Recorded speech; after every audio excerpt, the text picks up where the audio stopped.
Bapak Yahweh memberkati saudara sekalian.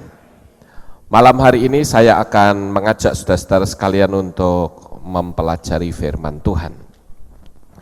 Saya memberikan satu judul materi saya malam ini, yaitu calon penghuni neraka. Saya tidak akan bercerita tentang bagaimana kondisi di neraka. Saya rasa semua orang juga sudah tahu, itu adalah satu tempat penderitaan, tempat yang kekal, tempat di mana orang tidak punya kesempatan lagi untuk bisa memperbaiki diri. Neraka adalah merupakan satu tempat terakhir dalam perjalanan hidup manusia. Nah, Bapak Ibu yang terkasih, di sini saya akan memberitahukan kepada saudara sekalian tentang doktrin Kristen pada umumnya, di mana semua orang Kristen itu mengatakan bahwa orang yang percaya kepada Yesua, yang mereka menyebutnya Yesus, mereka katakan pasti masuk surga.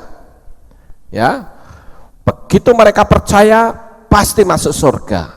Karena ada ayat yang mengatakan, Yohanan 14 ayat yang ke-6, akulah satu-satunya jalan dan kebenaran dan hidup. Seorang pun tidak akan sampai kepada Bapa kecuali melalui aku. Nah, sekarang saya perlu memberi penjelasan kepada saudara. Ayat ini seringkali dipergunakan oleh orang-orang Kristen pada umumnya untuk menjadi tameng bahwa aku sudah pasti diselamatkan, tetapi hidup mereka itu jauh dari kitab suci. Tetapi mereka mengklaim bahwa aku itu sudah diselamatkan. Bahkan ajaran yang disebut dengan pola Calvinis itu mengatakan bahwa orang yang sudah selamat itu pasti akan selamat terus, tidak mungkin tidak selamat. Tetapi sayangnya ada ayat yang mengatakan bahwa jika orang-orangku itu mundur, aku tidak berkenan.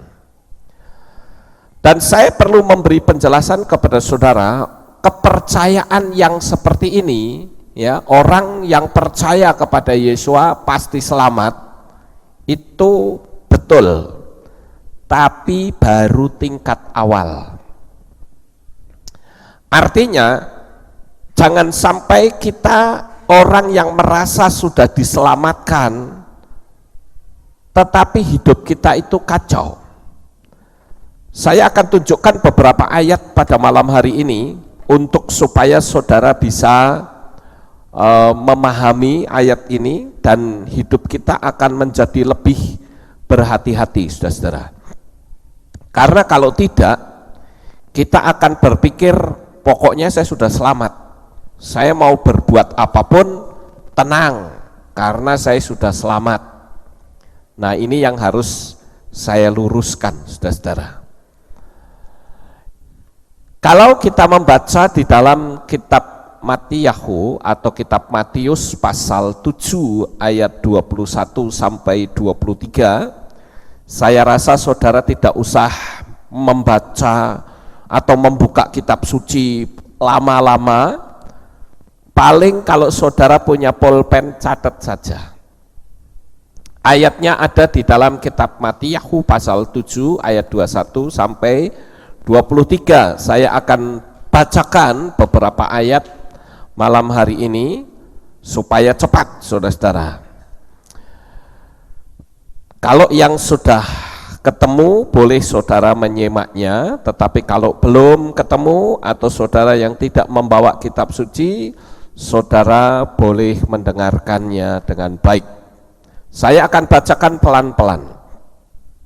Bukan setiap orang yang berkata kepadaku, Tuhan, Tuhan, dia akan masuk ke dalam kerajaan Syamayim atau kerajaan surga, melainkan dia yang melakukan kehendak Bapakku yang di Syamayim.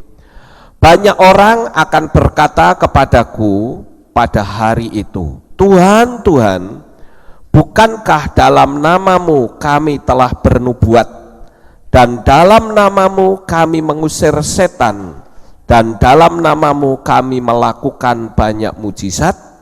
Dan pada waktu itu aku akan menyatakan kepada mereka, aku tidak pernah mengenal kamu, enyahlah daripadaku kamu yang mengerjakan kedurhakaan.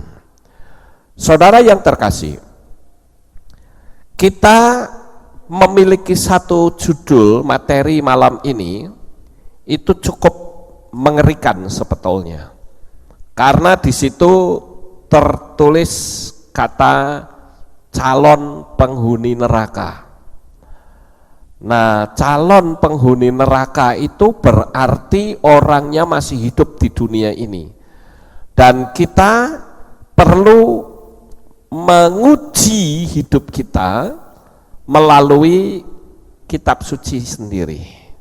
Melalui apa yang tertulis. Bukan apa kata pendeta, apa kata tokoh-tokoh gereja, tetapi kita akan melihat dari apa yang tertulis sehingga kita nyaman, saudara. Di sana dikatakan bukan setiap orang yang berseru kepadaku Tuhan, Tuhan. Bahkan kalau saudara lihat di ke tengah, ya saudara akan menemukan di sana, bukankah dalam namamu kami telah bernubuat? Dalam namamu kami mengusir setan, dalam namamu kami melakukan banyak mujizat. Berarti ini tingkatannya itu sudah bukan tingkatan jemaat awal, bukan. Ini sudah tingkatan menengah, karena orang sudah melayani, saudara. Kalau tingkatan awal itu yang tadi begitu orang percaya, ya penjahat mati di atas kayu salib, itu tingkat awal. Tetapi di ayat ini itu tingkat menengah. Dia sudah bukan jemaat yang cuman keluar masuk ke hilat, cuma hanya memanasi bangku saja, tidak. Tetapi dia sudah masuk di dalam pelayanan. Tetapi di sini dikatakan, pada waktu itu aku akan menyatakan kepada mereka, aku tidak pernah mengenal kamu. Loh, ini kayaknya kok mengerikan ya, tidak pernah mengenal. Lalu selama ini, kenapa kok sampai Tuhan tidak bisa mengenal? Bahkan dikatakan, enyahlah daripadaku kamu yang mengerjakan kedurhakaan. Di dalam kitab suci Messianic Scripture, kata enyahlah daripadaku kamu yang mengerjakan kedurhakaan. Kata yang mengerjakan kedurhakaan itu ditulis di dalam bahasa Inggris dengan kata Torahlessness atau gagal melakukan Torah. Kok Torah lagi ya? Padahal orang Kristen anti Torah.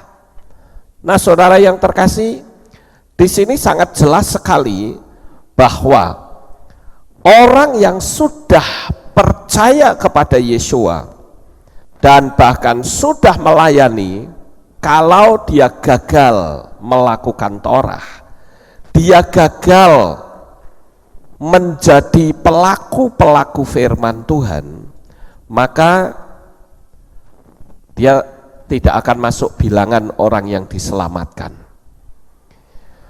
Di sini kita juga temukan ada ayat yang lain, ya. Yesua berkata agar kita berjuang melalui pintu yang sesak. Di Lukas 13 ayat 24 saya akan bacakan untuk saudara. Berjuanglah untuk masuk melalui pintu yang sempit, sebab aku berkata kepadamu banyak orang akan berusaha masuk dan mereka tidak akan berhasil. Sempit, jalannya itu sempit, begini tidak boleh, begitu tidak boleh, Sepertinya begini, kalau ini ada dua gambar ya. Ini gambar yang sempit kan, gambar jalanan yang sempit. Paling-paling cuman bisa untuk 2 orang. Sementara kalau yang sebelah kanan ini gambarnya lebar, ya jalanannya lebar sekali. Orang bisa semau-maunya melakukan apapun, ya. Tidak ada hambatan. Tapi jalan yang sempit itu artinya jalan di mana kita mengalami banyak sekali larangan, tidak boleh begini, tidak boleh begitu. Ini yang disebut dengan jalan yang sempit. Nah, kalau saya kaitkan dengan apa yang tadi saya sampaikan, saudara-saudara, maka ternyata di sini ada kesulitan untuk orang masuk ke Syamayim apabila dia hanya sebagai seorang yang pasif atau apatis. Sekarang yang jadi pertanyaan, kira-kira jemaat Kehilat Aleph Tau ini ada enggak yang cuman datang ibadah tanpa berbuat sesuatu? Ada enggak kira-kira? Cuma dia kebaktian seminggu sekali, itu pun telat. Pulangnya pun pingin cepet-cepet, ya. Sudah begitu dia cuman hanya datang, pulang, datang, hanya itu saja. Padahal kalau kita mempelajari kitab suci, kita harus melayani pekerjaan Tuhan. Dan kalau saya berkata melayani, itu tidak harus di sini, saudara.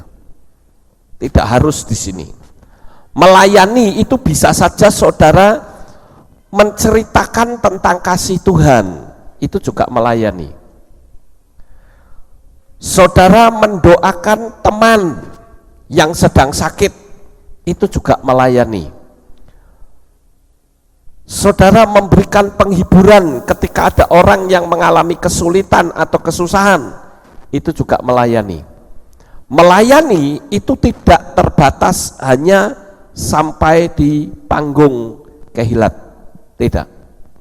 Tetapi pelayanan itu sangat luas, dan pelayanan yang paling gampang sebetulnya adalah berdoa, mendoakan teman-teman, itu sudah pelayanan. Tapi nampaknya kalau saya melihat dalam dunia iman Kristen, banyak orang yang cuman hanya datang dan memanasi bangku gereja, sehingga dia pengetahuan kitab sucinya terlalu cetek sekali. Nah, untuk itulah malam hari ini saudara-saudara, saya mengajak saudara untuk melihat materi ini agar saudara itu bisa mengerti, memiliki tingkat kedewasaan rohani. Nah, sekarang kalau kita lihat di sini, umat Tuhan itu sangat senang dengar firman Tuhan yang manis-manis, yang enak didengar, masalah hidup berkelimpahan. Ini tidak salah sebetulnya, tetapi ketika dosa itu dikoreksi, nah orang mulai tidak suka. Kemudian bicara tentang pertobatan orang percaya, ini yang harus menjadi fokus setelah orang percaya kepada Yesua. Tidak cuman ibarat seperti anak diberi permen, dikasih hal-hal yang manis-manis. Rabi Saul menggambarkan dengan bahasa kanak-kanak itu senangnya susu, tapi kalau sudah dewasa dia mulai mendapat makanan yang keras. Nah, sama seperti kalau kita merasa dewasa rohani, kita harus siap untuk menerima makanan yang keras, saudara-saudara. Tetapi kalau dosa tidak dikoreksi, pertobatan orang-orang percaya akan mengalami kecelakaan iman. Itu saya sebutnya seperti itu, karena roh mereka kemana roh mereka, jika malam hari diambil oleh si pemiliknya. Ini yang harus kita ketahui, saudara. Berapa banyak di antara kita yang masih terlalu santai, kita kurang sungguh-sungguh di dalam pelayanan. Sebetulnya di Kehilat kita ini sangat bebas. Orang mau melayani tinggal lapor kepada ketua divisinya. Ya.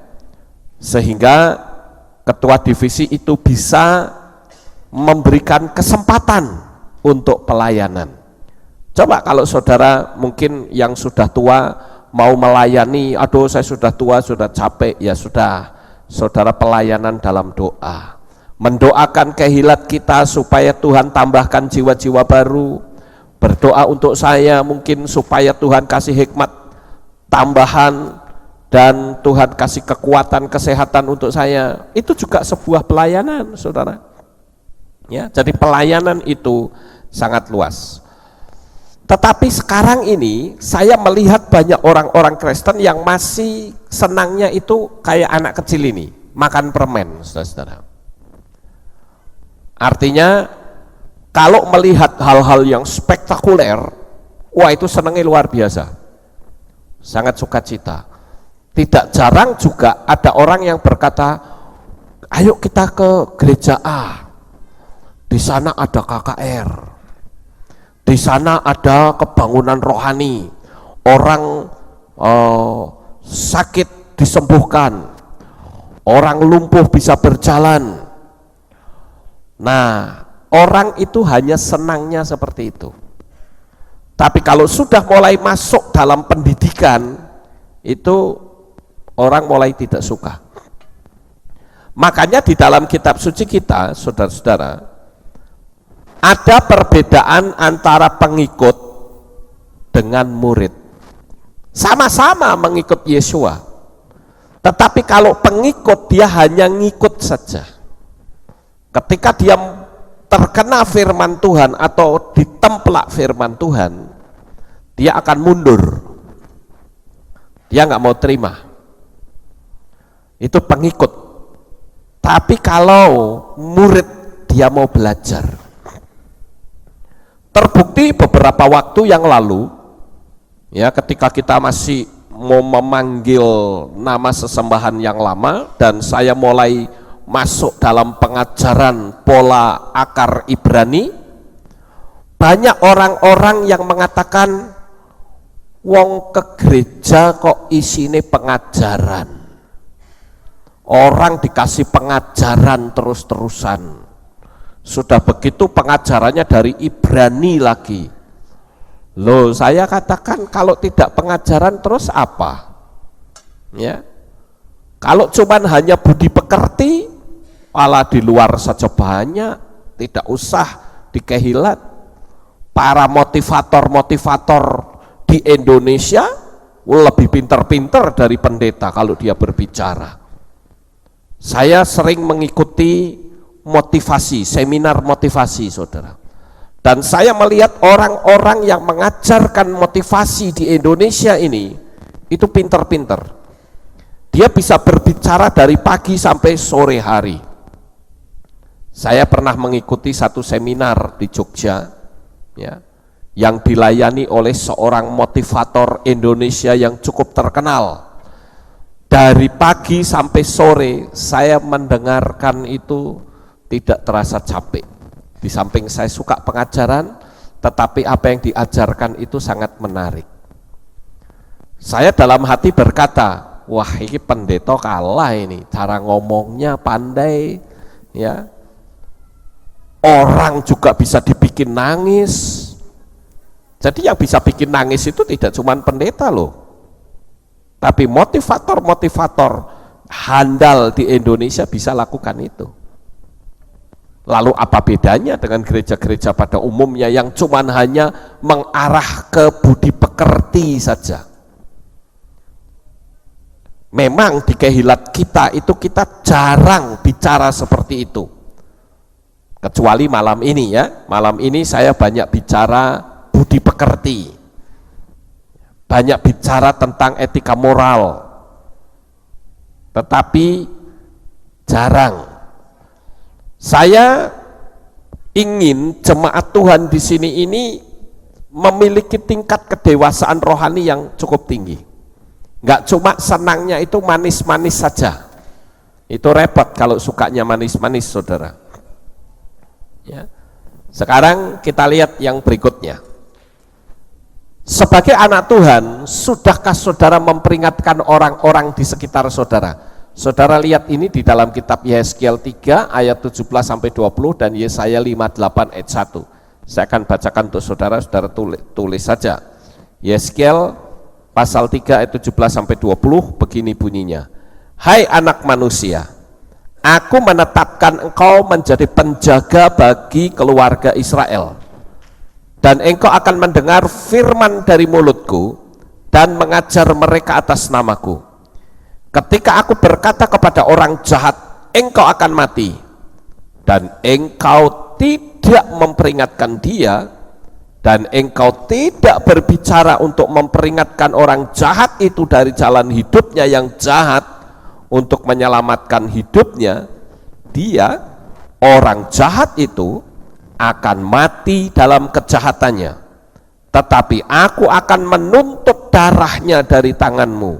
Namun engkau, bila mana engkau memperingatkan orang jahat itu dan dia tidak berbalik dari kejahatannya atau dari jalan hidupnya, dia orang jahat itu akan mati di dalam kejahatannya, tetapi engkau telah menyelamatkan nyawamu.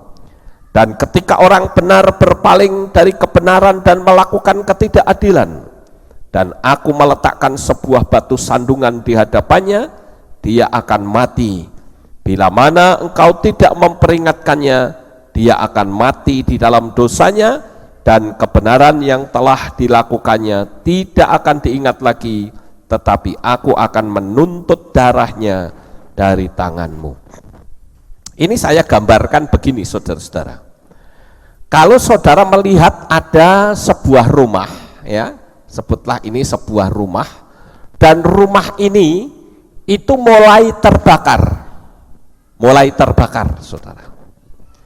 Ketika rumah tersebut mulai keluar asap dan kelihatan jilatan api, saudara tahu itu adalah rumahnya teman saudara sendiri. Kira-kira apa yang akan saudara lakukan ketika melihat rumah teman saudara itu mulai terbakar? Tentu kita tidak akan berdiam diri, tetapi kita akan menggedor rumahnya dan berkata, bangun, keluar cepat, rumahmu terbakar. Perkara dia tidak mau, itu bukan urusan kita. Sama seperti kita hidup ini, saudara. Pernahkah saudara memberitakan Injil kepada teman-teman saudara, sahabat saudara, orang tua saudara, atau anak saudara sendiri, dan saudara memberitakan kasih Bapa sehingga orang itu tidak binasa? Saya selalu berusaha mencari peluang ketika saya berbicara kepada orang lain, saudara.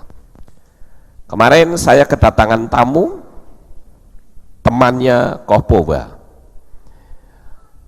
dan dia menawarkan produk kepada saya, dan pada waktu itu saya berbincang-bincang sambil saya mencari celah. Bagaimana saya bisa masuk ini? Nah, ternyata saya belum bisa untuk masuk, saudara. Tetapi tiba-tiba hujan turun, sehingga mau tidak mau karena dia naik motor, dia tertahan di sini. Dalam hati saya, puji Tuhan, ini kesempatan saya. Ketika hujan itu lebat, saya berkata, terima kasih Tuhan, Engkau beri kesempatan untuk saya memberitakan kasih-Mu. Nah, di situ saya bercerita, saudara. Jadi saya selalu punya satu prinsip. Ketika saya berjumpa dengan siapapun, saya akan mencari celah untuk saya bisa bersaksi tentang siapa orang yang saya sembah. Jaminan apa yang dia bisa berikan kepada saya? Saya selalu mengatakan kepada orang-orang yang saya kenal, saya katakan kita ini sebentar lagi mati loh, nggak main-main loh. Jangan saudara berpikir bahwa hidup kita itu akan terus berlarut. Tidak, sekali waktu kita mati, dan di balik kematian itu ada kehidupan yang kekal. Saya pun kemarin bilang seperti itu. Saya katakan kita jangan cari agama, Pak. Percuma, agama itu bikin kacau. Saya katakan, yang penting itu cari siapa sosok pribadi yang bisa menyelamatkan kita ketika kita mati. Nah, orang mulai tertarik tuh. Ya, saya cerita begitu dia mulai tertarik. Lalu saya menceritakan, Bapak tahu nggak, dalam dunia kekristenan itu banyak hal yang keliru. Nah, di situ saya mencoba untuk memancing supaya dia tertarik dengan pembicaraan saya. Dia pasti berasumsi, loh, ini Pak Lukas ini pendeta Kristen, tetapi kenapa kok dia bisa berkata dalam dunia kekristenan ada kesalahan? Nah, di situ saya mulai bercerita tentang kesalahan di mana orang Kristen itu tidak melakukan persis seperti apa yang kitab suci tulis. Contoh tentang kelahiran Yesua, contoh tentang kematian Yesua, mulai saya korek, saudara. Nah, dia mulai tertarik. Lalu saya bercerita siapa latar belakang hidupnya, seperti apa, kepercayaan apa yang saya ikuti dulu. Nah, saya mulai bercerita. Disitulah saya langsung masuk ke pokok persoalan, bahwa Bapak dan saya sekali waktu akan mati. Dan kalau mati, siapa yang menyelamatkan kita? Umur kita ini pendek, paling lama 100 tahun, itu pun jarang yang bisa sampai umur segitu. Sekarang kalau dibagi dengan hidup saya yang sudah di atas 50, lalu waktu kita jadi semakin pendek. Pernah nggak bertanya, kalau saya mati hari ini, siapa ya yang menyelamatkan saya?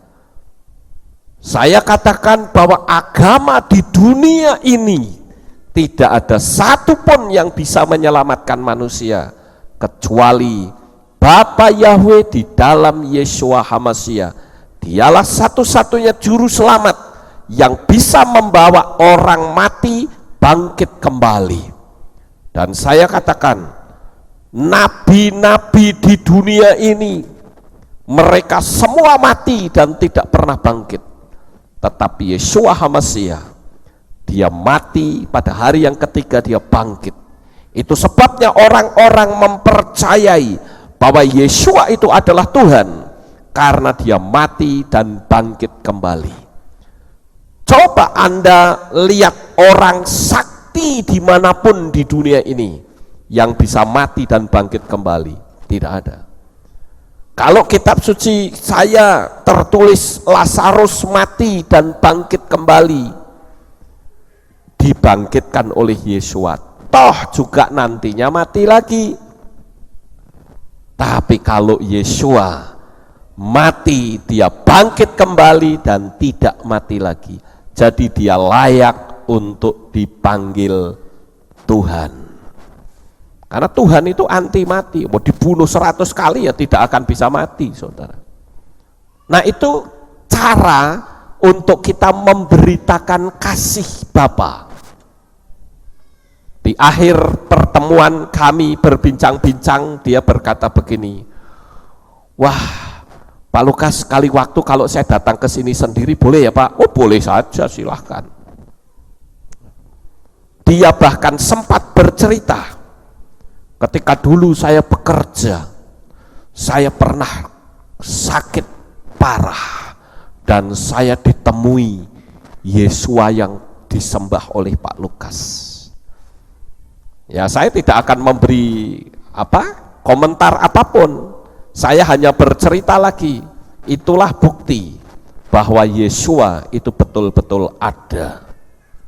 Saya bahkan bercerita bagaimana jemaat di tempat ini yang bernama Pak Said, dia ada 7 macam penyakit. Saya ceritakan bahwa dia itu sudah divonis dokter umurnya sudah enggak lama karena sudah muntah darah, sudah kencing darah, sudah berak darah. Tapi malam hari itu ketika Yesua datang dan menjamah Pak Said, malam itu juga Tuhan memberikan kesembuhan. Bahkan sampai hari ini orangnya masih hidup. Saya cerita begitu, saudara.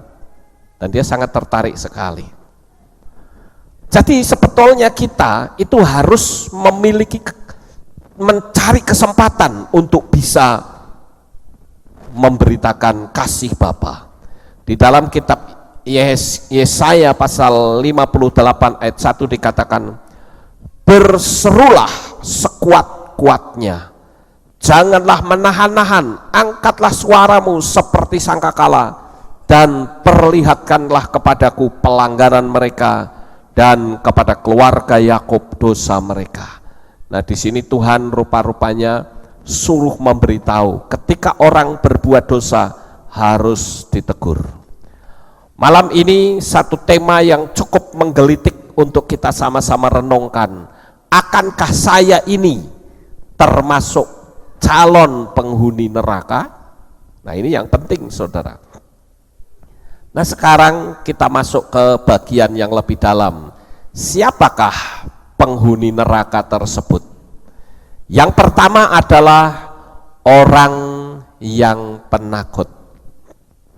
Orang penakut itu masuk neraka, saudara. Mungkin kalau saudara dengar kata-kata saya, saudara akan berkata, wah kalau gitu berarti kita harus berani. Kita berani berantem gitu. Oh tidak, bukan itu. Yang disebut penakut di situ adalah takut untuk memberitakan Injil.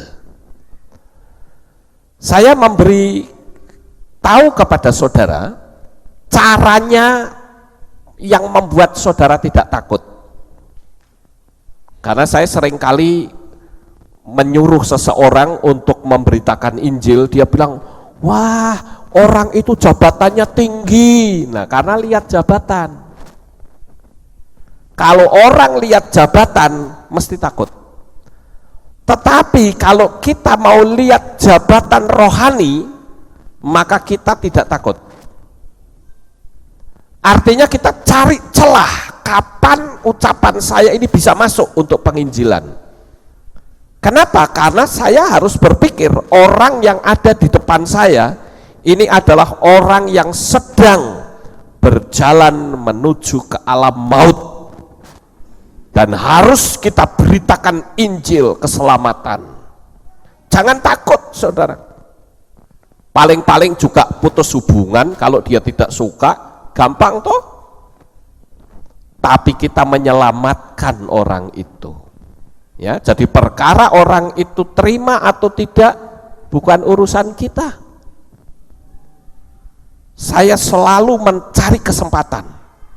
Kalau hari ini mungkin tidak bisa dapat kesempatan, saya cari waktu lagi. Siapa tahu saya ketemu orang ini, saya bisa bicara tentang kasih Bapa. Saya tidak peduli apakah itu polisi, apakah itu tentara, apakah itu pejabat. Saya hanya berpikir orang itu masih makan nasi, berarti sama seperti saya. Kecuali kalau makannya tiap hari makan baut, nah itu lain. Makan mur atau paku. Kalau dia masih makan nasi, itu adalah sasaran penginjilan. Ya. Atau mungkin saudara melihat orang yang pakai jilbab jadi takut. Saya katakan tidak. Siapapun kita harus cari kesempatan untuk memberitakan kasih. Karena apa? Karena kita punya keyakinan bahwa di luar nama Yahweh dan Yesua mustahil manusia bisa selamat. Itu prinsip saya. Ya. Saya akan bacakan ayat firman Tuhan ini, saudara-saudara, Matius 10, 32, 33 ya. Jadi semua orang yang mengakui aku di hadapan manusia, aku juga mengakui dia di hadapan Bapakku yang di Syamayim. Dan siapa saja yang menyangkal aku di hadapan manusia, aku juga akan menyangkal dia di hadapan Bapakku yang di Syamayim. Nah, saudara yang terkasih, kadangkala manusia itu ada rasa takut untuk memberitakan. Kalau ditanya, kamu agamamu apa? Saya kasih tahu saudara, kalau ada orang tanya agamamu apa? Aku tidak beragama, tapi aku percaya pada satu pribadi, yaitu Yahweh, sang pencipta alam jagat raya ini, dan dia telah turun ke dalam dunia dalam wujud manusia, yaitu Yeshua HaMashiach. Dialah juru selamat pribadiku. Itu saudara. Kalau saudara bilang, oh saya agama Kristen, belum apa, sudah cut dulu. Karena kalau ketemu sama orang model saya dari dulu anti agama ya. Karena agama buat saya itu pengacau semua, isinya ribut. Coba aja saudara lihat di dunia ini, yang bikin ribut itu kan orang-orang yang beragama. Ada pembakaran, perampokan, nggak sama dipukul, itu agama semua itu. Tetapi saya katakan, kita mungkin bolehlah orang nyebut agama Kristen atau Nasrani kayak masa bodoh, pokoknya yang aku percaya adalah Yahweh, Tuhan sang pencipta alam jagat raya ini, yang telah turun ke dalam dunia dalam wujud manusia. Dialah Yeshua HaMashiach, dan itu yang harus kita beritakan. Jangan takut saudara, amen ya. Cuman memang cara kita menyampaikannya harus pakai hikmat.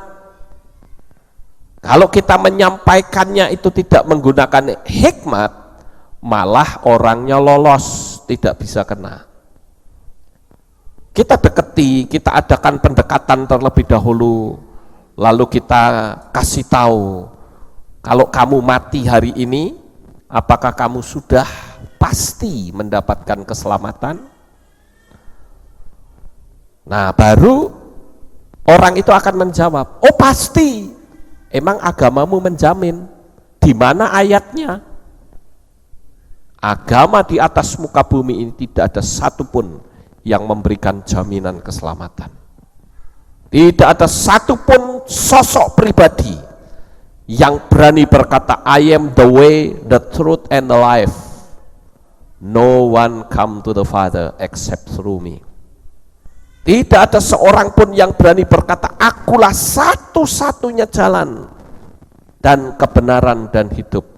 Mungkin orang menunjukkan jalan bisa ya. Nih, ayo ikut saya, nanti tak tunjukin jalan. Bisa. Tapi apakah orang itu ada dalam kebenaran? Tidak. Tapi Yeshua, dia memberi petunjuk jalan, bahkan dia sendirilah jalan itu. Dan dia bukan saja dia jalan, tetapi dia adalah kebenaran. Karena Yeshua dicari-cari kesalahannya sampai mati, nggak akan ketemu kesalahan Yeshua di mana. Dan dia adalah kehidupan. Buktinya ketika dia mati, dia bangkit kembali. Nah, saudara yang terkasih, inilah penghuni neraka yang pertama, orang yang takut memberitakan Injil. Kalau saudara yang masih sekolah, teman satu bangku yang masih belum percaya kepada Yeshua, apapun kepercayaannya, kita harus memberitakan kepadanya. Kalau tidak, alasannya apa? Takut, malu, dan sebagainya. Kalau takut, Tuhan bilang, kalau malu, Tuhan katakan, aku juga malu mengaku kamu di hadapan Bapa. Kan repot saudara ya. Nah, sekarang yang kedua, calon penghuni neraka yang kedua adalah orang yang tidak percaya. Ini ada ayat-ayatnya, saya bacakan secara cepat ya. Yohanan 3 ayat 18, siapa yang percaya kepadanya, kepada Yesua, tidak dihukum. Tetapi siapa yang tidak percaya, dia sudah dihukum, karena dia tidak percaya kepada nama Putra Tunggal Elohim. Kemudian di dalam kitab Maseslihim atau Kisah Rasul pasal 4 ayat 12 katakan, dan keselamatan tidak ada di dalam yang lain siapapun, karena di kolong langit ini tidak ada nama yang lain yang telah diberikan kepada manusia yang di dalamnya kita dapat diselamatkan. Nama itu penting, saudara. Kepada siapa kita percaya, itulah yang akan menyelamatkan kita. Di dalam kitab 1 Yohanan 5 ayat 11-12 katakan, dan inilah kesaksian itu, bahwa Elohim telah memberi hidup kekal kepada kita, dan hidup ini ada di dalam putranya. Siapa yang memiliki putra, dia memiliki hidup. Siapa yang tidak memiliki putra Elohim, dia tidak memiliki hidup. Kemudian Roma pasal 10 ayat 9-10 dikatakan, sebab jika kamu mengakui Tuhan Yesua dengan mulutmu dan percaya dalam hatimu bahwa Elohim telah membangkitkan dia dari antara yang mati, maka kamu akan diselamatkan. Sebab untuk pembenaran dipercayai dengan hati, untuk keselamatan diakui dengan mulut. Harus ada pernyataan. Makanya dasarnya kenapa ketika saya membaptis orang, saya memutuskan hubungan dengan kepercayaan yang lama, karena kebaptisan itu adalah merupakan kepemilikan, saudara. Kepemilikan. Dulu kita dibaptis dalam nama siapa? Setelah kita percaya kepada Bapa Yahweh, baptisan itu harus diperbaharui, karena di dunia alam roh itu harus dibatalkan. Dan saya bersukacita dan bersyukur karena apa yang saya tabur firman Tuhan di YouTube banyak direspon positif, ya, banyak direspon positif. Jangan sampai kita karena gengsi tidak mau dibaptis. Dulu kan aku sudah pernah, ya pernah dalam nama siapa? Ya. Makanya saya katakan dengan mulut kita mengaku diselamatkan. Makanya mulut kita berkata, dengan ini saya nyatakan bahwa saya tidak lagi memanggil nama sesembahan saya yang lama. Sebut nama itu dan katakan, aku putus hubungan dengan kamu. Ini mutlak, saudara, tidak bisa tidak. Sama seperti orang menikah juga punya akte yang namanya akte pernikahan. Kita percaya kepada Bapa Yahweh, kita pun juga punya akte, yaitu aktenya adalah ketika kita dibaptis, kita distempel menjadi hak dan milik Yahweh di dalam Yesua HaMashiach, sehingga kita selamat sampai di Syamayim. Jangan kita lalu berpikir, ah itu kan kata Pak Lukas, oh kata kitab suci kok, bukan kata saya. Saya kan cuma membunyikan saja, ya. Nah ini yang penting, saudara-saudara, agar kita menjadi orang yang diselamatkan. Yang berikutnya adalah, siapakah orang yang menjadi calon penghuni neraka? Yaitu orang-orang keji dan pembunuh. Saya bacakan dua ayat ini di Romia 1 ayat 18 dan ayat 28 sampai 31 demikian. Sebab murka Elohim sedang disingkapkan dari Syamayim terhadap setiap ketidaksalehan dan ketidakadilan orang-orang yang menindas kebenaran dengan ketidakadilan. Sebagaimana mereka tidak setuju untuk menerima Elohim dengan pengetahuan mereka, maka Elohim telah menyerahkan mereka kepada pikiran yang tercela untuk melakukan perkara-perkara yang tidak sepatutnya.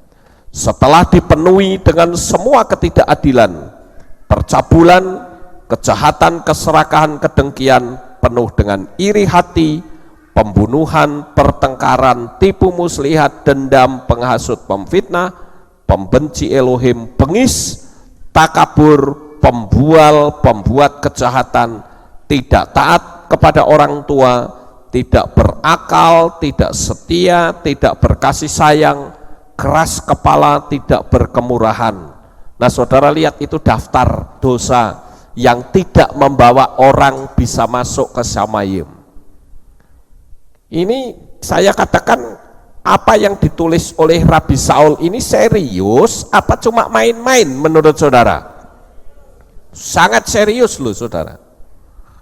Ini bukan main-main. Makanya tabel daftar dosa ini ya perlu kita kikis yang ada di dalam diri kita. Kita belajar untuk rendah hati. Saya katakan, orang yang percaya kepada Yesua dan mengikuti sikap langkah hidupnya Yesua, saudara akan menjadi orang yang terbaik di dunia ini, saudara.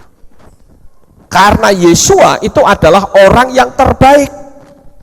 Sehingga kalau Yesua itu menjadi orang yang terbaik, kita mengikuti orang yang terbaik akan jadi baik, menjadi orang yang terbaik juga.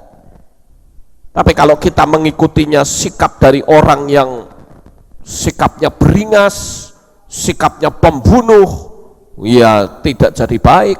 Firman Tuhan katakan, dari buahnya kamu kenal pohonnya. Tidak mungkin buah durian itu, pohon durian buahnya apel, kan tidak mungkin, saudara. Kalau pohonnya durian, ya keluarnya durian. Pohonnya apel, ya keluarnya apel. Kelihatan buahnya itu dari pohonnya. Kalau buahnya saja sudah jahatnya luar biasa, kok dia mau ngaku-ngaku Tuhan? Sorry ya, Tuhan yang mana?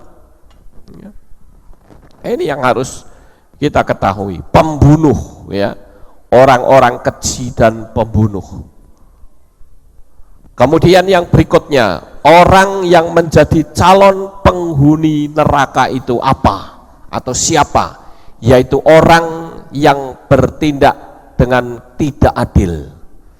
Hukum di dunia ini bisa diputar balik, semua bisa diatur, yang penting TST atau tahu sama tahu. Sampai-sampai KUHP itu kan singkatannya kan Kitab Undang-Undang Hukum Pidana, itu KUHP. Sekarang dipelesetkan jadi kasih uang habis perkara. Itu kan jahat sekali, saudara. Yang penting duit. Wah, ini bahaya ya. Nah, di sini ada satu ayat yang saya rasa perlu kita baca dalam kitab Matiyahu pasal 7 ayat 2. Di sana dikatakan, sebab dengan penghakiman yang kamu hakimkan, kamu akan dihakimi, dan dengan ukuran yang kamu ukurkan kepadamu juga akan diukurkan. Nah, di sini kita harus menjadi orang yang adil. Adil itu artinya sama rata, tidak dibeda-bedakan. Saya di sini itu punya prinsip, saya menyambut orang yang kaya dan menyambut orang yang duitnya pas-pasan sama. Artinya di mata saya itu siapapun jemaat itu sama, saudara. Saya hanya berprinsip, kalau saya bisa membukakan pintu mobil bagi orang yang kaya, saya pun bisa membukakan pintu mobil bagi orang yang tidak punya mobil. Itu namanya adil. Karena banyak sekali pendeta-pendeta Kristen khususnya, saudara, kalau dia yang datang itu orang kaya, senangnya luar biasa, wah, sukacita.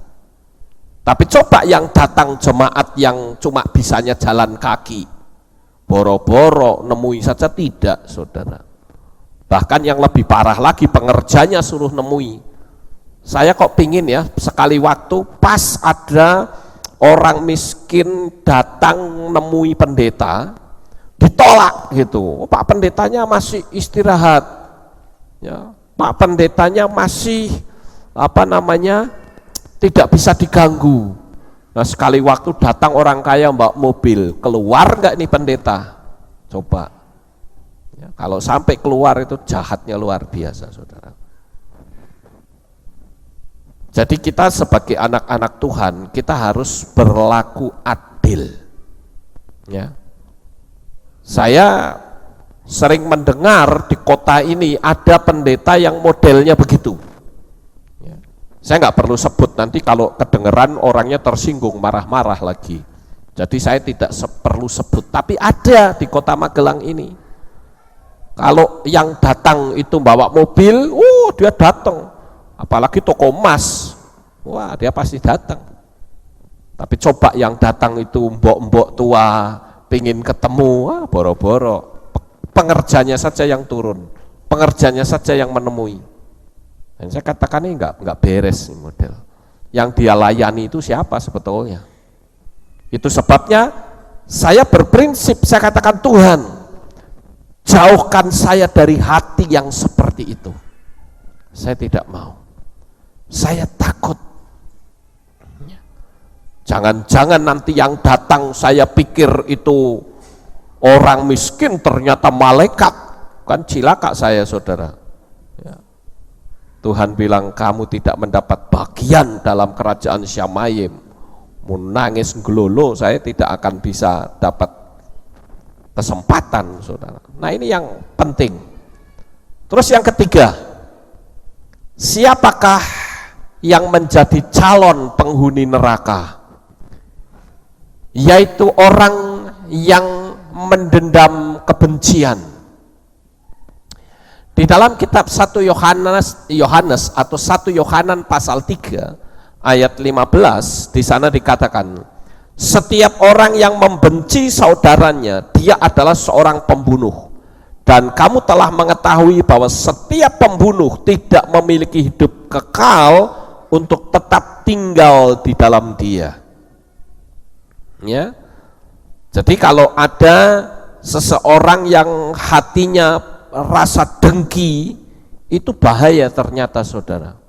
Sangat berbahaya sekali. Karena itu disebut sebagai seorang pembunuh. Kemudian yang berikutnya, saudara-saudara, kita lihat yang ke-6. Siapakah orang yang menjadi penghuni neraka?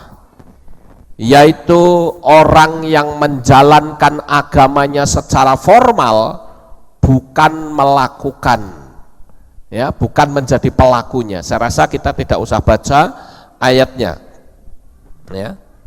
Ini adalah tentang ahli Taurat dan orang Farisi, saudara. Ya, ini sekedar, kenapa? Karena sekedar untuk pengetahuan. Coba lihat bagaimana Yesua menegur mereka. Yesua menyebut ahli Taurat dan orang Farisi sebagai ular beludak, disebut orang buta, disebut batu sandungan, disebut orang-orang munafik, disebut angkatan yang jahat, disebut pemimpin-pemimpin buta. Ini teguran Yesua yang keras kepada ahli Taurat dan orang Farisi.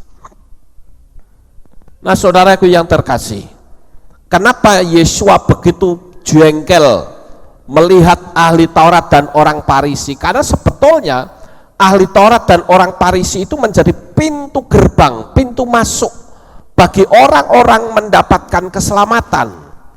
Tapi faktanya mereka justru dibenci. Kenapa? Karena ahli Taurat itu ya menjadi orang yang cuma ngomong tapi tidak mau melakukan, atau disebut sebagai orang munafik. Dia pura-pura baik tetapi hatinya kayak kuburan, Yesua pernah tegur mereka dengan berkata, kamu itu seperti kuburan, luarnya kelihatan putih tapi dalamnya itu tulang belulang, penuh kebusukan. Nah ini calon penghuni neraka, saudara. Ya. Kemudian yang berikutnya, kerohanian dijadikan sebagai bisnis memperkaya diri. Wah, ini cukup mengerikan, saudara. Karena terlalu banyak dalam dunia iman Kristen pada umumnya, kalau saya tanya kepada pendetanya, kamu percaya nggak Yahweh itu adalah Tuhan Sang Pencipta? Dia bilang percaya. Saya bahkan kadang ekstrim kalau bertanya kepada pendeta. Saya katakan Yahweh itu Tuhan atau setan. Saya selalu tanya begitu. Jadi jawabannya Tuhan atau setan. Itu saja. Ekstrim kan? Nggak usah berbulet-bulet, pelintir sana pelintir sini. Jawabnya Tuhan atau setan. Itu saja jawabnya. Dan mereka selalu mengatakan Tuhan. Beritakan nggak nama itu? Nah itu mulai pelintirannya macam-macam, saudara. Kepandaiannya mulai muncul. Dan itu yang saya katakan menjadikan kerohanian sebagai dunia bisnis. Kalau saudara lihat di gambar ini sebetulnya adalah kuburan. Tapi bukan di Indonesia ini, saudara. Ini kuburan, ini peti mati. Ini ada lubangnya di sini, nanti diturunkan ke bawah di sini. Saudara lihat di kuburan itu ada apa? Ada televisinya di sini, ada jamnya, ada apa ini, lemarinya, kemudian ada pintu masuk yang bisa masuk ke lorong, masuk ke dalam, ada kursinya. Ini kuburan, saudara. Nah sekarang coba saudara pikir, ini orang sudah mati dimasukkan ke dalam, memang bisa nonton televisi apa? Tapi ini sebuah fakta. Yang lebih parah lagi, saudara, itu ada orang yang sampai disebut tengkorak yang kaya. Jadi sekujur tubuh ini isinya barang-barang berharga. Ada akiknya, ada berliannya, ya, macam-macam, rentengan sekujur. Sampai ada cincin ditancap-tancap kayak di mukanya. Sangat banyak sekali. Jadi sekujur tubuh itu isinya cuman, wah itu kalau diangkat itu dicuri orang itu, waduh, memang orang kaya sekali, saudara. Tapi saya pikir ini mayat kok ditaruh seperti itu, bagaimana ya? Ini kalau kita bicara luar ya, artinya kita pakai bicara secara logik saja. Ini orang ini kayanya seperti apa? Paling dapatnya tanah ukuran 2x1, ya, 2x1. Kayanya seperti apa ya, ukurannya 2x1, saudara. Sak gede-gedenya ya 3x3 lah boleh, ya. Tapi untuk apa? Emangnya orang itu bisa menikmati apa? Sekarang kalau ada seperti ini, terus yang nikmati siapa ini? Ada televisinya, ada lemarinya, ada tempat duduknya, wong orangnya ini ya nantinya dikuburkan. Ini loh. Berapa banyak kita melihat orang-orang yang memakai kerohanian untuk membangun kerajaannya sendiri. Itu sangat berbahaya sekali, saudara. Dan saya katakan dalam dunia Kristen itu sangat banyak sekali.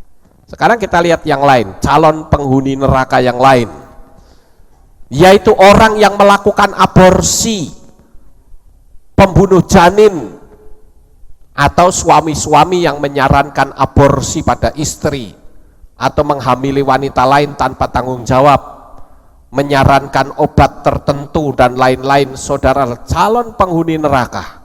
Nah ini harus diselesaikan dosanya, ya. Kita sering melihat ada begitu banyak orang-orang yang hamil di luar nikah dan harus digugurkan kandungannya, janinnya harus dikeluarkan. Kemarin saya melihat di salah satu berita di internet, saudara-saudara, ada seorang ibu membawa plastik kresek dan ditaruh di tempat sampah. Kebetulan ada polisi lewat, ya, begitu ada polisi lewat, curiga, ibu-ibu kok membawa plastik ditaruh di tempat sampah. Begitu dilihat ternyata bayi, saudara, cekel tomat, cek lah, tuh kena loh. Ya. Bayangkan, bayinya masih hidup, dibuang di tempat sampah begitu. Saya katakan ini orang kok tidak punya peri kemanusiaan ya.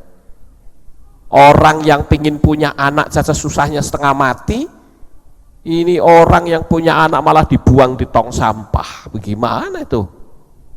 Jahat sekali bukan? Nah, orang-orang yang seperti itulah menjadi calon penghuni neraka. Ya.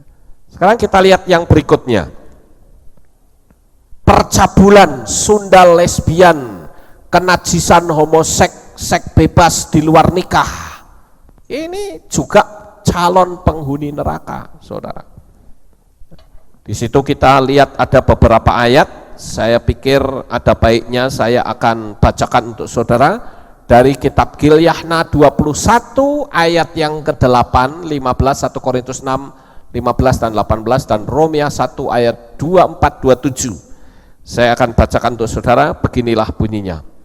Namun bagi yang pengecut, juga bagi yang tidak percaya dan yang merusak, dan bagi para pembunuh, dan bagi para pezina, dan bagi para penyihir, dan bagi para penyembah berhala, dan bagi semua orang yang berdusta, bagian mereka ada dalam lautan yang dinyalakan oleh api dan belerang, yang adalah kematian kedua. Dan dia yang berbicara dengan aku memegang sebuah tongkat pengukur dari emas, supaya dia dapat mengukur kota itu dan pintu-pintu gerbangnya dan temboknya. Tidak tahukah kamu bahwa tubuh kamu adalah anggota Hamasya? Selanjutnya dengan membawa anggota Hamasya, akankah aku membuatmu menjadi anggota dari seorang pelacur? Kiranya tidak terjadi, hindarilah percabulan. Setiap dosa apapun yang seseorang dapat berbuat itu adalah di luar tubuh, tetapi yang dilakukan percabulan, dia berdosa terhadap tubuhnya sendiri. Saya tadi siang membaca sebuah berita di Swiss, ada sebuah gereja, ada fotonya tapi tidak layak untuk ditayangkan, saudara. Ada sebuah gereja di mana pendetanya itu memberikan perintah kepada jemaat.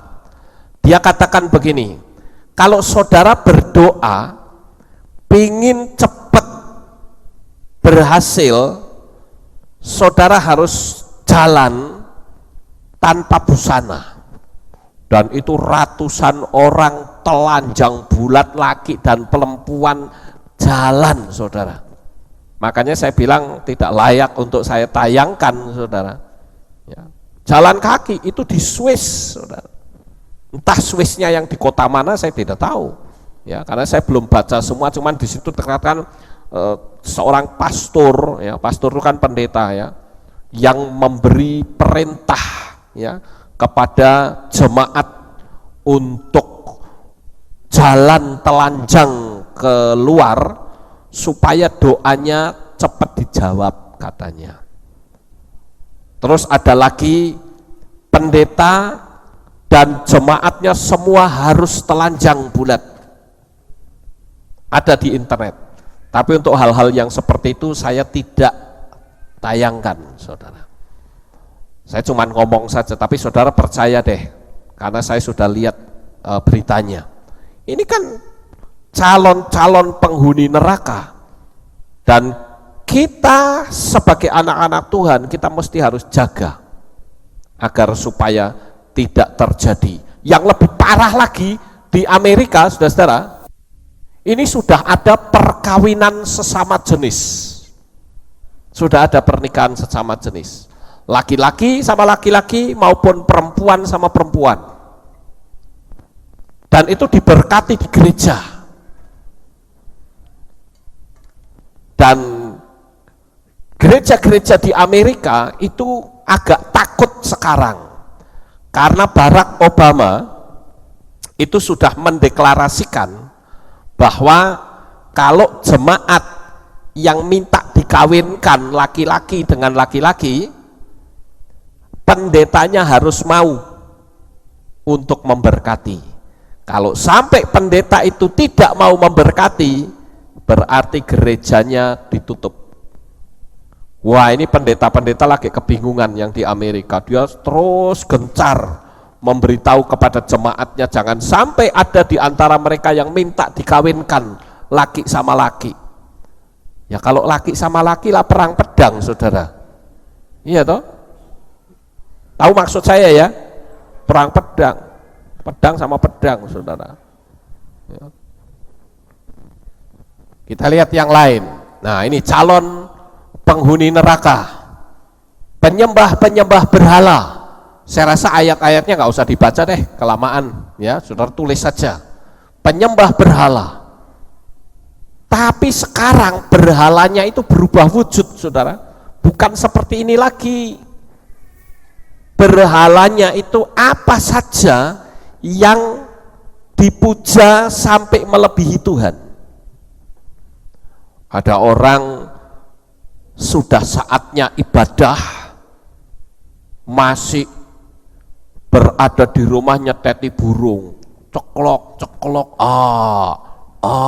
ceklok, ceklok, waduh, sudah saatnya ibadah kok masih dolanan burung, saudara. Burung dipuja.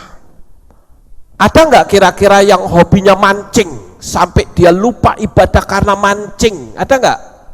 Ada, itu berhala itu. Jadi berhalanya berubah wujud sekarang. Bukan berhalanya model patung begini, itu kan dulu. Sekarang setan nggak mau begitu. Dia nyamar sekarang. Berhalanya jadi apa? Rumah baru. Bisa jadi berhala? Bisa saja. Mobil bisa jadi berhala nggak? Bisa. Saya lihat mobil saya waktu pertama baru ya, R3, kincling, saudara. Begitu saya datang ke situ, waduh, bokar bakar ditotoi pakai batu. Entah siapa sampai sekarang tuh burat baret yang depan. Waduh, masa sih saya marah jadi gembala sidang di sini ya? Saya marah juga marahnya sama siapa? Saya juga hanya berbeda benda fana, band. Ya. Tapi sekalipun West Band ya jangan lalu Pak Lukas nggak apa-apa toh toto iwe pakai batu ya, bukan begitu maksudnya ya. Nanti kayak dagelan di apa namanya di internet itu yang saya pernah lihat, ada orang-orang Batak, entah saudara pernah nonton apa enggak itu, orang Batak lagi apa kumpul gitu kan, lalu pendetanya bercerita tentang Tuhan itu penuh kasih katanya. Kalau ditampar pipi kiri, beri pipi kanan. Wah, jemaatnya ada yang nguji, saudara. Dia bangun, pendetanya kampleng mak, buak gitu. Nah, Bapak tadi bilang kan, pukul pipi kiri, beri pipi kanan. Sekarang pukul, nih pukul, buak gitu. Iya ya, nggak apa-apa gitu. Tapi pendeta nggak kalah, saudara. Dia buka ayat firman Tuhan yang mengatakan kalau kamu menabur kejahatan akan menuai kejahatan. Dia datangi jemaat itu, dia baca ayatnya, datangi jemaatnya, kamplong mabok gitu. Kalau kamu menabur keburukan akan terima keburukan. Wah, ribut suasana. Katanya Bapak Gembala, pendeta itu harus yang ramah. Iya. Ini bertobat, tapi ini belum bertobat katanya. Wah, rame itu saudara, saya ketawa nonton itu. ya, maksudnya itu bukan begitu, ya. Jadi kalau saya tadi cerita seperti itu, jangan saudara praktekkan. Lalu ambil batu, mobil saya ditotoi pakai batu, ya jangan. Ya, cuman saya berpikirlah ya sudah wong ditotoki sama anak-anak sampai bokar-bakar di depannya itu, ya sudahlah, suruh gimana, emang saya mau marah sama siapa, ya toh. Nah ini yang saya katakan, kita jangan memberhalakan sesuatu. Mungkin saudara tanya, Pak Lukas gelo enggak? Ya gelo lah, namanya juga mobil baru, kincling, ya toh. Tapi ya sudah, siapa tahu tuh Tuhan nguji hati saya, ayo hatimu di situ atau tidak, ya sudah, enggak apa-apa. Yang berikutnya, yang ke-11 saudara, yang ke-11 yaitu pendusta dan penipu. Kebohongan dianggap wajar dan kejujuran dianggap kebohongan. Nah ini juga menjadi calon penghuni neraka. Ya, saya sangat senang sekali kalau ada orang yang berbisnis dengan gaya Torah. Saya sudah ajarkan kepada saudara tentang hal ini. Jadi kita harus berbisnis dengan gaya Torah, tidak boleh berbohong. Ya, artinya kalau saudara memang tidak bisa turun lagi harganya, kasih tahu saja, maaf Pak, harganya tidak bisa turun. Ya, tidak usah saudara ngomong dari sananya tidak boleh, padahal boleh. Nah itu juga merupakan suatu kebohongan. Ya, saya rasa untuk hal ini semua sudah tahu. Kemudian yang berikutnya yang ke-12, pencuri, kikir, ya, atau kepentingan diri sendiri. Ada yang mencuri karena faktor ekonomi, memang ada yang dipaksa orang, ada yang ikut-ikutan atau iseng.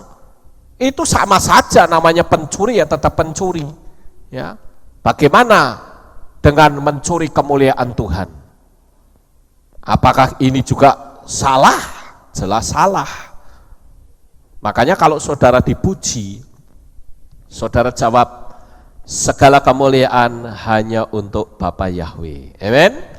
Ya, jangan begitu dipuji, wah kamu hebat, oh siapa dulu, saya.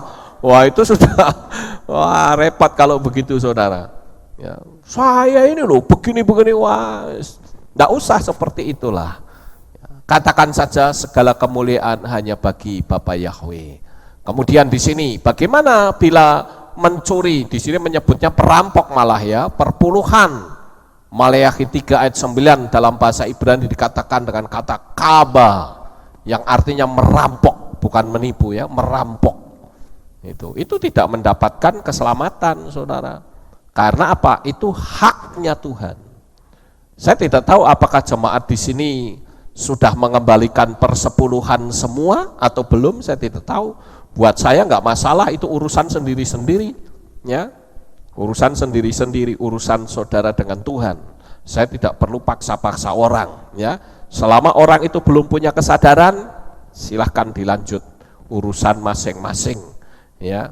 Tapi kalau saya mengajar anak-anak saya dari kecil, kalian berdua harus mengembalikan apa yang menjadi haknya Tuhan, termasuk saya sendiri. Ya. Kemudian yang ke-13 saudara, pemabuk dan orang yang senang pesta pora, itu juga menjadi penghuni neraka. Pemabuk, ya. Orang kalau sudah mabuk itu gelayang-gelayang lalu ulahnya macam-macam. Ya. Ini sangat berbahaya saudara, dia bisa membahayakan orang lain. Berapa banyak kita menemukan orang-orang yang mati karena mabuk, karena minum minuman keras. Ya, minum sambil nyetir lagi ini, ya kan? Minum sambil nyetir ya nabrak pasti. Ya. Kemudian yang ke-14, pemfitnah, iri dan dengki. Nah ini semua adalah dosa-dosa moral. Saudara bisa lihat itu ayat-ayatnya ya. Yakobus 4, 11, 12 ya.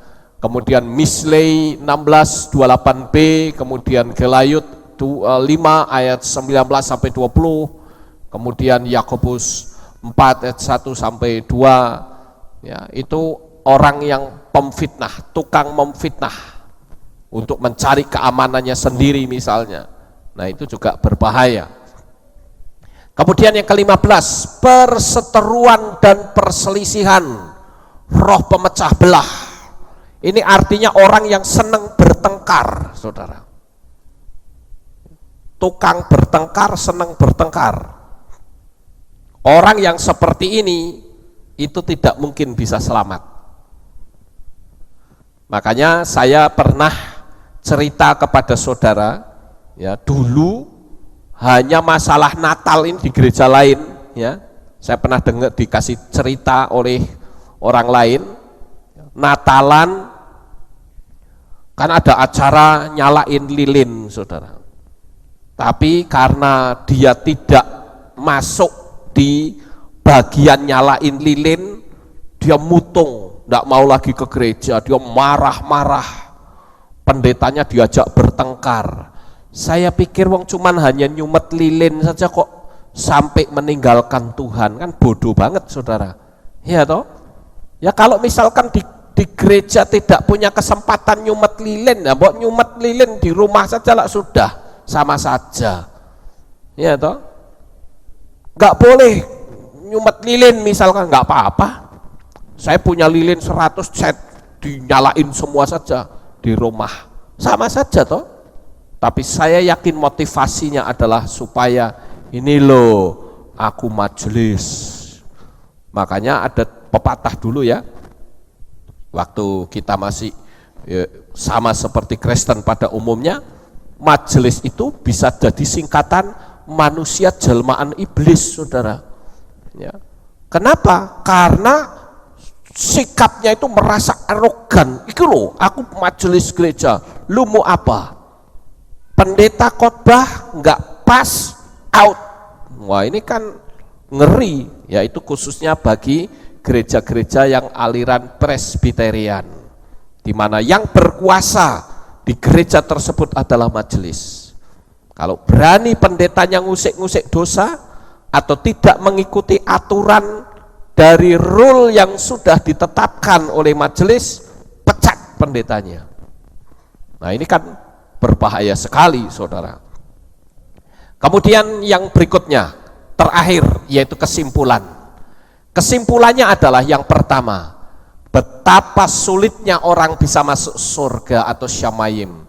Tidak semudah doktrin Kristen yang sering kita dengar, asal percaya pasti selamat. Ini doktrin yang menyesatkan, saudara.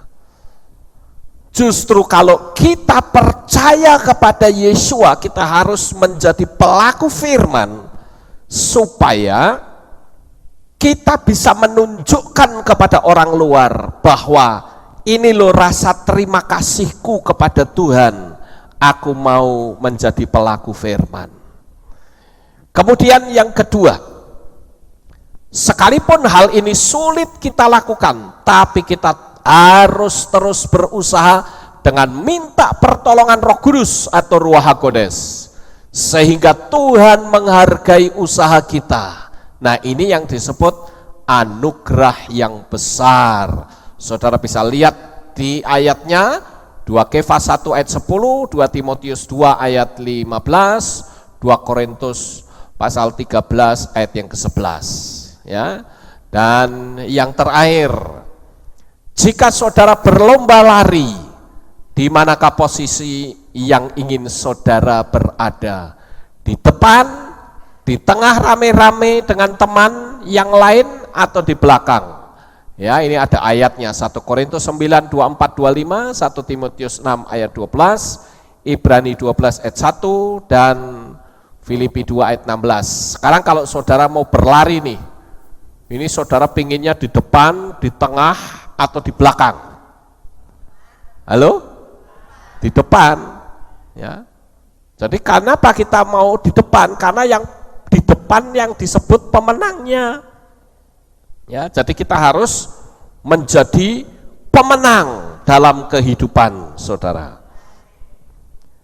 Yang berikutnya, yang keempat, semua dosa di atas adalah dosa moral, tapi ada dosa yang jauh lebih dahsyat, jauh lebih jahat dari dosa moral, yaitu menolak nama besar Bapak Yahweh yang notabene-nya adalah pemilik Syamayim. Sekali lagi saya katakan, apa yang tadi saya ceritakan adalah dosa-dosa moral, tetapi ada dosa yang jauh lebih jahat dari dosa moral, yaitu dosa menolak Bapa Yahweh di dalam Yeshua HaMashiach. Itu adalah dosa yang sangat keji di hadapan Tuhan. Tapi saya bersyukur kita semua sudah lewati itu.